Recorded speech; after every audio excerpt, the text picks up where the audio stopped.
Bismillahirrahmanirrahim. Assalamu alaikum students.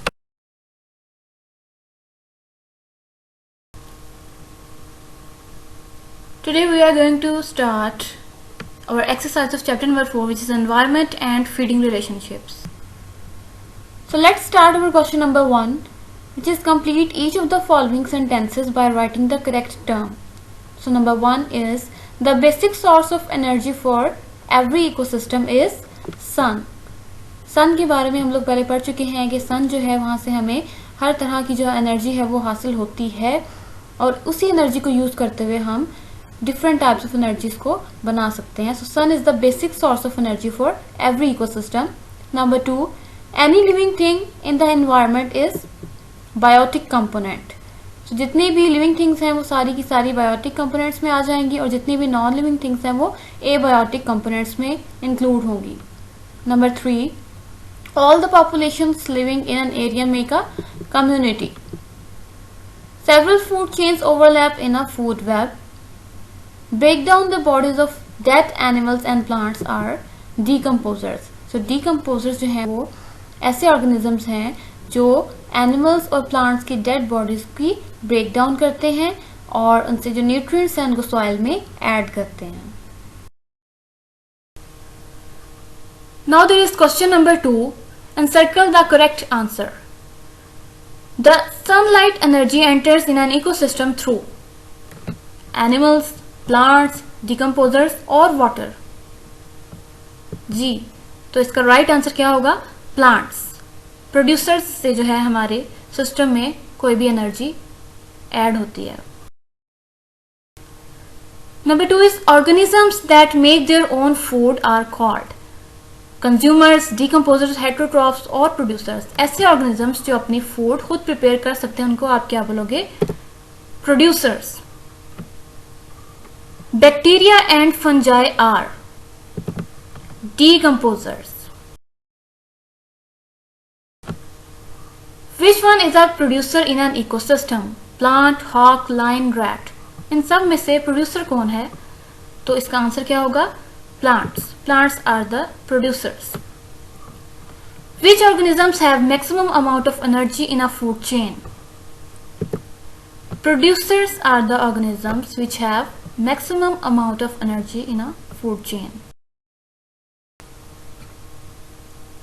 A group of tigers living and reproducing in a forest is an example of.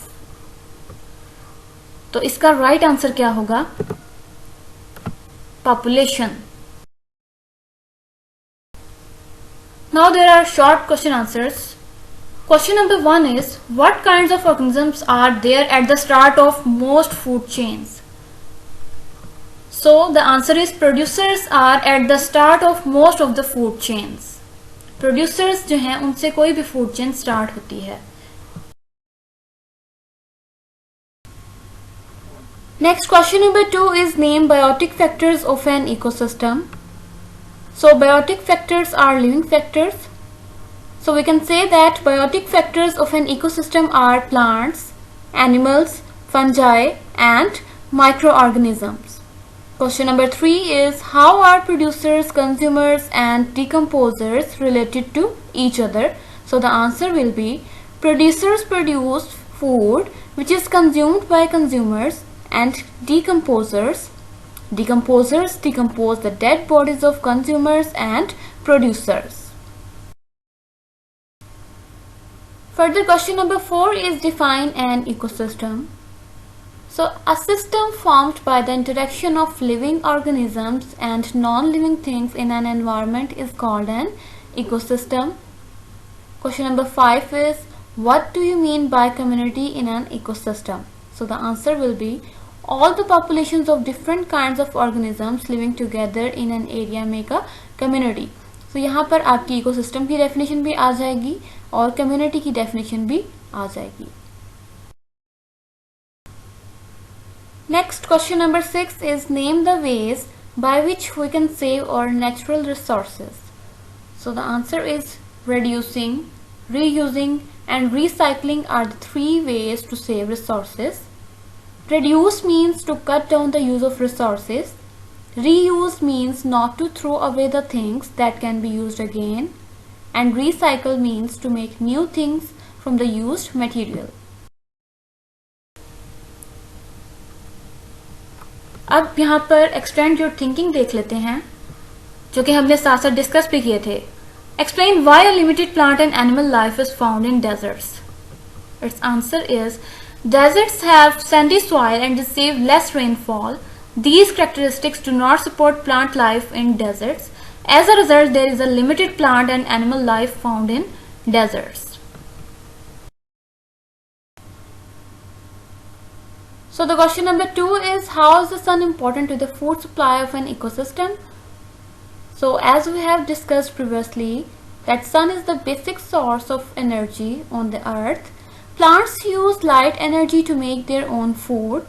All forms of life on earth depend directly or indirectly on green plants for food.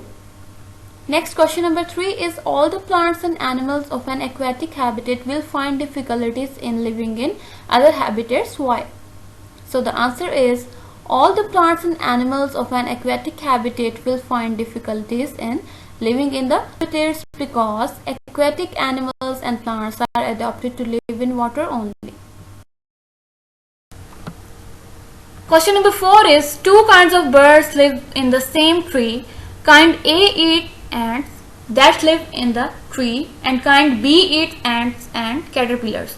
Which species is more likely to survive if ant population decreases? Why? Kind A जो है वो किस पर depend कर रही है? Ants पर. और काइंड बी जो है वो एंट्स के साथ साथ कैटरपिलर्स को भी यूज कर रही है. तो कौन सी काइंड जो है ज्यादा सर्वाइव करेगी? जी, kind B is more likely to survive if ant population decreases because kind B can still survive by eating caterpillars. Question number 5 is, even though secondary consumers do not eat plants, how are plants important to their food supply? Plants are important for secondary consumers to their food supply because plants are eaten by primary consumers and secondary consumers feed on primary consumers. Next, question number 6 is, what will happen to all animals of a food web if green plants are removed? So आप सबको पता है कि जो green plants हैं, जो कि producers हैं, वो किसी भी चेन का स्टार्ट होते हैं, किसी भी फूड चेन का स्टार्ट होते हैं, वहाँ से यानी कि फूड चेन जो है वो स्टार्ट होती है. तो जब प्रोड्यूसर्स ही नहीं होंगे तो फूड चेन स्टार्ट कैसे होगी? So that's why these are important. So if green plants are removed then there will be no food for consumers.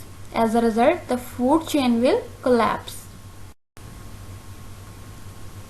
Next we will discuss about long questions. So long question number 1 is, what is a habitat? Describe its few kinds. So long question number 1 में आपने सबसे पहले habitat की definition बतानी है. फिर उसके बाद जो 4 habitats आपसे डिस्कस किए गए थे, grassland habitat, pond habitat, the desert habitat and the rainforest habitat. So long question लिखते हुए आप इन चारों में से कोई से 2 जो headings हैं वो आप लिख सकते हो. बाकी जो मेन हेडिंग के बाद जो अंदर सब हेडिंग्स हैं उन पर मैंने पहले भी आपको मार्किंग करवाई थी, बॉक्सेस बनवाए थे, जो कि अंदर मेन हेडिंग के बाद सब हेडिंग्स होंगी. अगर आपने ग्रासलैंड हैबिटेट लिखा है तो उसमें आप सब हेडिंग्स दोगे. पॉन्ड हैबिटेट लिखा है तो उसमें ये वाली हेडिंग्स आ जाएंगी. डेजर्ट हैबिटेट लिखना चाह रहे हो तो उसमें ये वाली हेडिंग्स आ जाएंगी. सो नेक्स्ट जो है रेन फॉरेस्ट हैबिटेट में रेन, प्लांट और लास्ट में एनिमल्स की हेडिंग आ जाएगी. Next, your long question number 2 is, describe factors that can bring daily and yearly changes in the habitat. So इसका आंसर जो है वो यहाँ से स्टार्ट होगा टेम्परेचर से. Temperature, air, soil and water, यहाँ से लेकर स्टार्ट होगा. और नेक्स्ट आप इसमें हेडिंग दोगे सनलाइट की और उसमें ये वाला पोर्शन आ जाएगा. टेम्परेचर की हेडिंग दोगे तो उसमें ये वाला पोर्शन आ जाएगा. नेक्स्ट वाटर की हेडिंग दोगे तो ये वाली लाइन्स आ जाएंगी वाटर में. माइग्रेशन में ये वाली 2 लाइन्स आ जाएंगी. नेक्स्ट नेचुरल डिजास्टर्स में आप ड्रॉट की हेडिंग दोगे, फ्लड की दोगे, लाइटनिंग की एंड अर्थक्वेक्स की. तो टोटल यहाँ तक का जो लॉन्ग क्वेश्चन नंबर 2 है वो यहाँ तक कंप्लीट हो जाएगा. तो यहाँ पर नेक्स्ट आपका लॉन्ग क्वेश्चन नंबर 3 आ जाता है, which is described adaptations of some aquatic animals to live in their habitat. तो इसमें सबसे पहले आप एडॉप्टेशन की डेफिनेशन बताओगे, which is an adaptation is a change in the organism's bodies और behaviour that helps it to survive in its habitat. ये definition आ जाएगी। नेक्स्ट आप एक्वेटिक हैबिटेट्स की हेडिंग दोगे और ये वाली लाइन कोट करोगे। नेक्स्ट आपने 3 हेडिंग्स देनी है, सब हेडिंग्स, और इसमें पहली हेडिंग आ जाएगी स्ट्रीमलाइन बॉडी शेप की, और उसमें ये वाली हेडिंग के साथ आप ये वाला पॉइंट लिखोगे। फिर सेकेंड हेडिंग में आप वेब्ड फीट की हेडिंग दोगे और ये वाला पॉइंट आ जाएगा।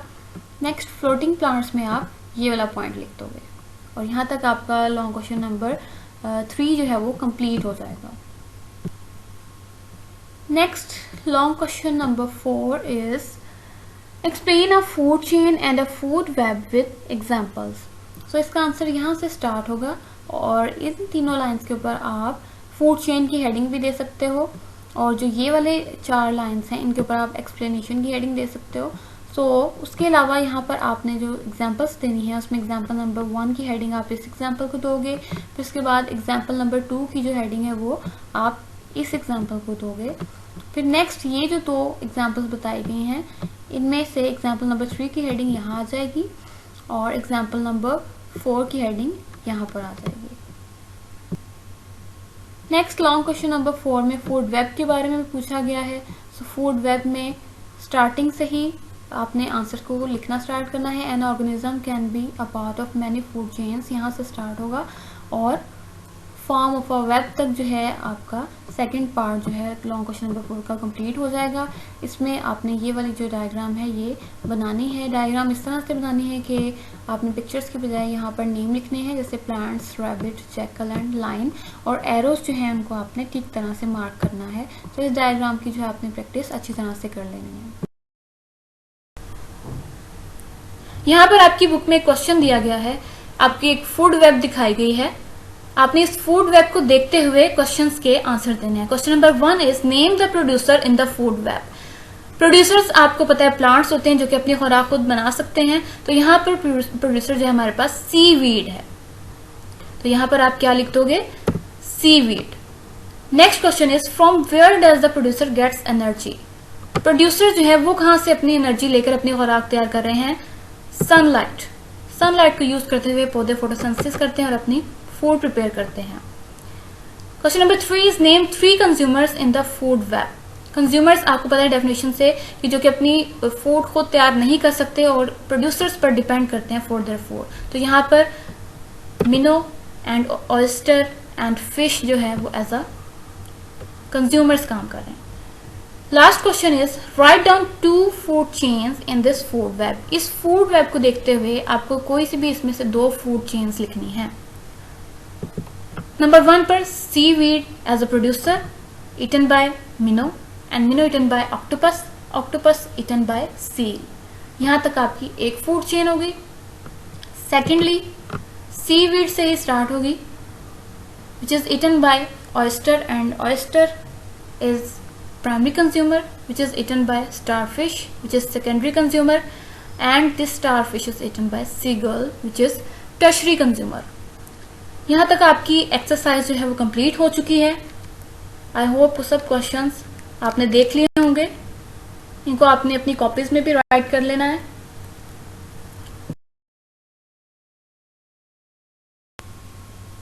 सो यहाँ तक आपका चैप्टर नंबर 4 जो है वो कंप्लीट हो चुका है। सो आई होप कि आपको समझ आ गई होगी। Thank you so much. Allah Hafiz.